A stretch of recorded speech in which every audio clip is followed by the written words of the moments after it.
मोदी की शराब नीति में घोटाला था।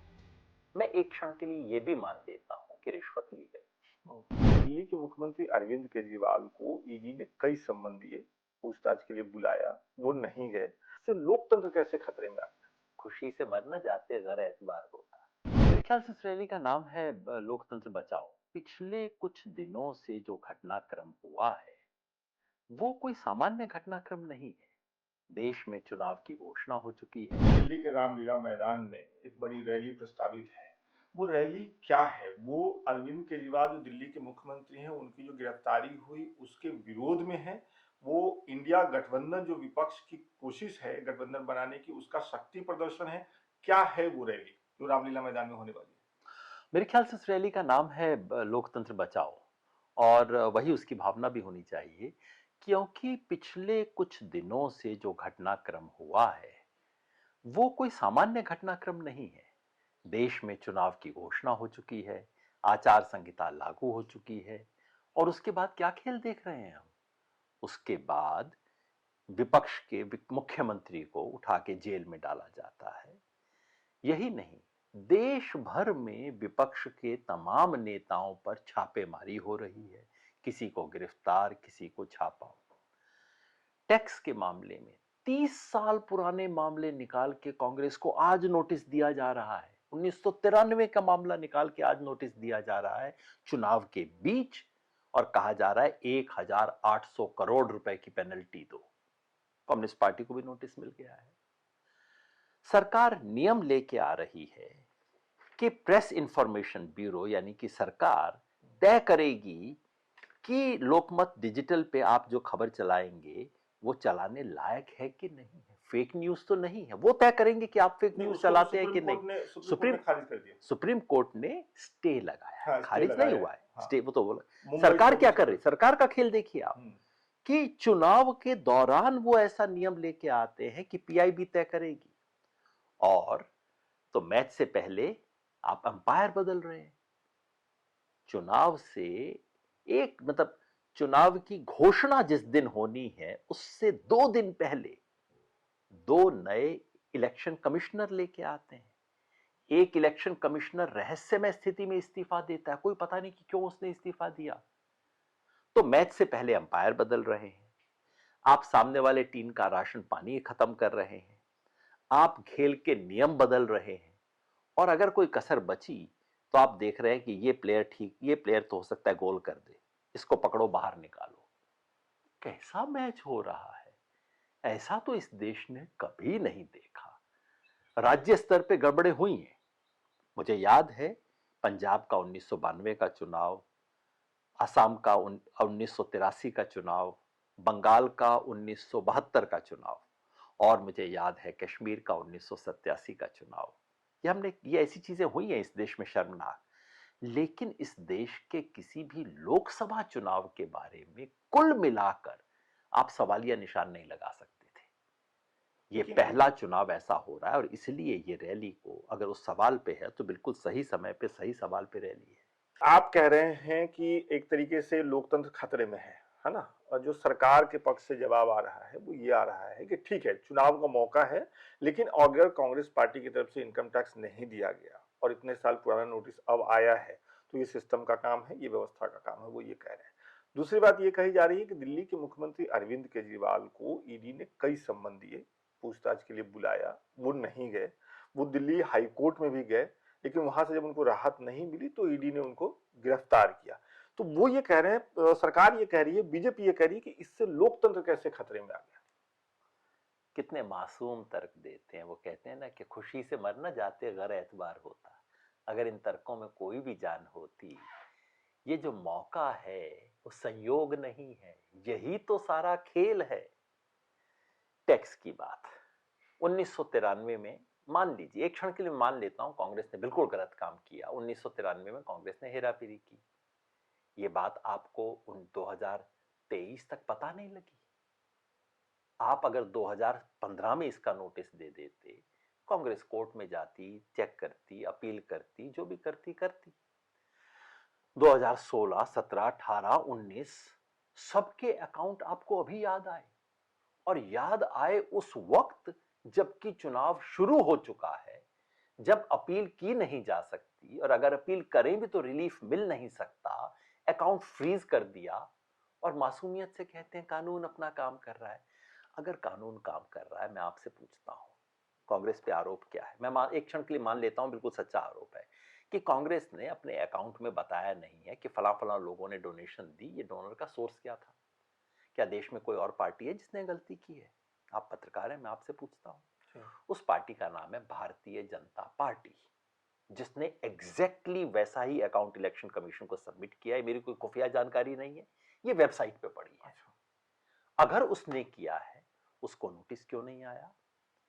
और अगर उसको करते, कांग्रेस वालों ने कैलकुलेट किया, ये कैलकुलेशन मेरी नहीं है, कांग्रेस वाले कह रहे हैं कि उसको तो 4,600 करोड़ की पेनल्टी लगनी चाहिए। पेनल्टी छोड़ो, मेरे को पेनल्टी से कोई मतलब नहीं है। उनका जरा अकाउंट फ्रीज करके दिखाइए ना। 11 अकाउंट छोड़िए, आप उनके एक व्यक्ति का अकाउंट फ्रीज करने की हिम्मत दिखाइए।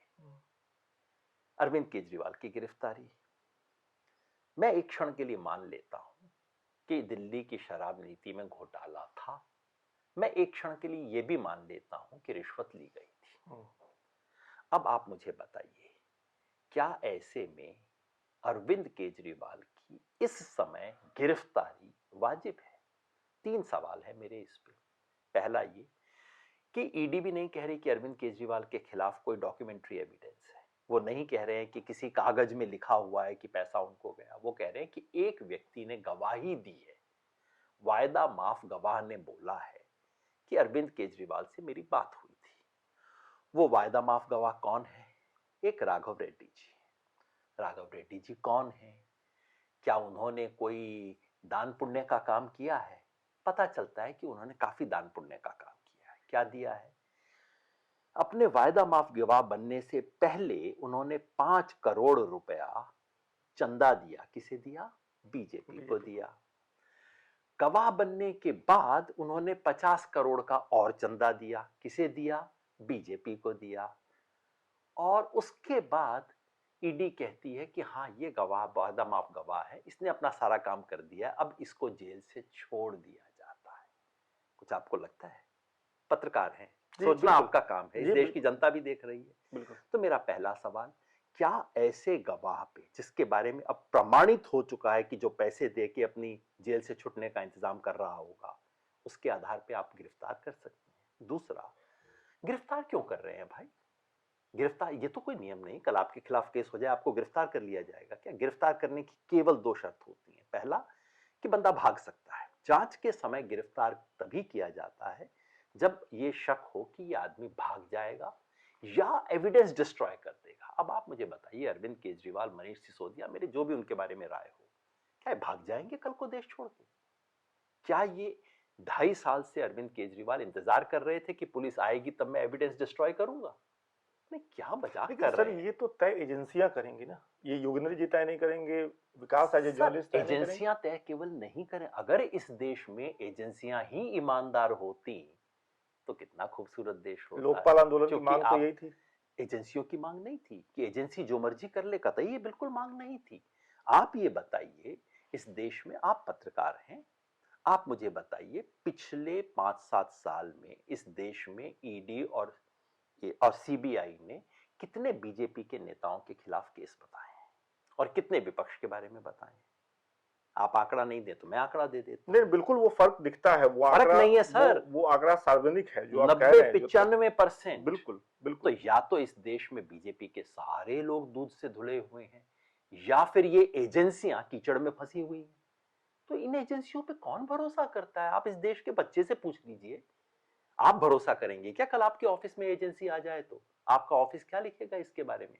दुर्भाग्यवश जिन एजेंसियों का काम है ये सब करना, जिनका काम है कानून व्यवस्था को बना के रखना, वो सीधे सीधे रूलिंग पार्टी के दलाल का काम कर रही हैं।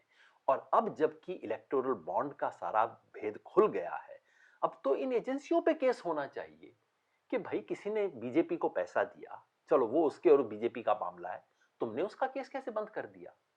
इसका मतलब है कि तुम भी उसमें इस्तेमाल। सबसे हालिया तो महाराष्ट्र में हुआ है। महाराष्ट्र, अभी जो प्रफुल्ल पटेल का केस है जी, किस आधार पर सीबीआई ने जो क्लोजर रिपोर्ट फाइल कर पहले आप कहते हो कि प्रफुल्ल पटेल ने बहुत बड़ी बेईमानी की, आप सुप्रीम कोर्ट में जा, आप उसके खिलाफ मुकदमा करते हो, सब कुछ करते हो, बीजेपी गलियों में करती है, प्रफुल्ल पटेल ने ये किया वो किया, फिर प्रफुल्ल पटेल और प्रफुल्ल उनकी पार्टी आपकी पार्टनर बन जाती है, और अब अचानक उसी सीबीआई को लगता है कि ये तो केस है ही नहीं, वापस ले लो। अरे इन सीबीआई वालों पे मुकदमा चलना चाहिए, इनको गिरफ्तार करना चाहिए इस लॉजिक से। तो आप बताओ कैसे आप कितनी मतलब मासूमियत अच्छी चीज है, पर इतनी भी मासूमियत कि हम मान ले कि सीबीआई और ईडी इस देश के अंदर बीजेपी के इशारे पे नहीं चलती है, इतना नहीं मानते। और एक आखिरी चीज और कह दो, मान लीजिए आपको गिरफ्तार भी करना है, मान लीजिए कि ऐसी स्थिति आपको लगता है कि इंटेरोगेशन तो तभी हो सकता है जब गिरफ्तार करेंगे, ये सहयोग नहीं कर रहे, 2.5 साल से इन्वेस्टिगेशन चल रही है, 2 महीने में पहाड़ टूट जाएगा क्या, केस नहीं बनेगा क्या? 2 महीना वेट करो, दिल्ली का इलेक्शन पूरा हो लेने दो, उसके बाद करो। क्यों नहीं हो रहा? क्योंकि सारे में इरादा ही एक है, नेता को तोड़ो, पार्टी को तोड़ो, सरकार को तोड़ो।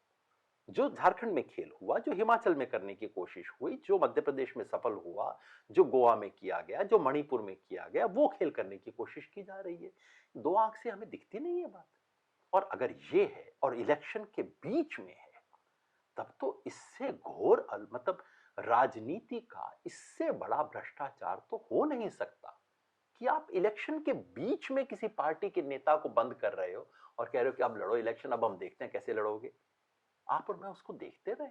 इसलिए अगर इस पे रैली कर रहे हैं लोकतंत्र बचाने की, तो इससे बड़ा सवाल कोई हो नहीं सकता। ये बिल्कुल 1977 वाली बात है, जहां पूरे ऑपोजिशन को खड़े होके इस आप देश के इमरजेंसी से लोकतंत्र, तुलना कर रहे हैं इसे? इमरजेंसी के बाद जो 77 का चुनाव हुआ जी, था, जी। जब पूरा ऑपोजिशन एक आ गया था और कहा था कि बाकी सब चीजें छोड़ो, इस वक्त लोकतंत्र बचाने का सवाल है, बिल्कुल वैसा मोमेंट है इस वक्त, केवल लोकतंत्र बचाने का सवाल है।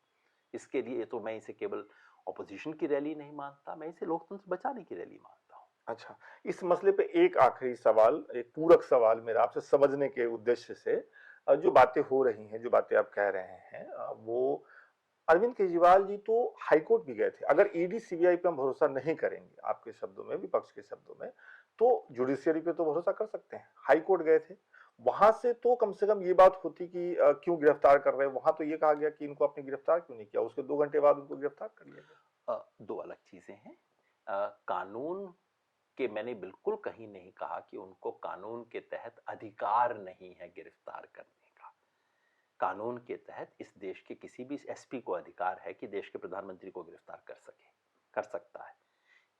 वांछित था या नहीं और ये अनिवार्य था या नहीं, मैंने केवल ये प्रश्न पूछा है ना। कानून के तहत इस देश में एक सहारा, बिरला सहारा डायरी रिलीज हुई थी। अरविंद केजरीवाल के खिलाफ तो किसी मौखिक बयान है ना, उस डायरी में दर्ज था, आपने भी देखा होगा, कितने बज के कितने मिनट पे गुजरात के मुख्यमंत्री के घर कितने पैसे पहुंचाए गए। अभी आप इससे साबित कुछ नहीं हो जाता, लेकिन एक इनकम टैक्स की रेड में ये गुप्त डायरी निकली थी जिसमें लिखा हुआ था। गिरफ्तारी हुई क्या? अधिकार नहीं था क्या तब उन्हें गिरफ्तार करने का? था ना। जब मुख्यमंत्री की कुर्सी पे बैठे पे अधिकार है तो प्रधानमंत्री पे अधिकार नहीं था? क्यों गिरफ्तारी नहीं हुई? प्रमाण, एक शक का आधार तो था ना। शक के आधार पे अगर गिरफ्तार करना था तो करो ना। और शक के आधार पे गिरफ्तार करना है तो विकास भाई, ये इस देश की पूरी कैबिनेट को क्यों नहीं गिरफ्तार किया जाए? इलेक्टोरल बॉन्ड से क्या निकला है? ये जो टेलीकॉम पॉलिसी चेंज की गई, जिस कंपनी ने 150 करोड़ रुपए की दक्षिणा इनको दी, रातों रात पॉलिसी चेंज हो गई। अब आपके ख्याल से देश के टेलीकॉम मिनिस्टर को गिरफ्तार करना चाहिए या नहीं करना चाहिए? अरविंद केजरीवाल पे तो अभी तक प्रमाण नहीं है कि पैसा उन तक पहुंचा। यहां तो प्रमाण है कि इनकी पार्टी को पैसा पहुंचा।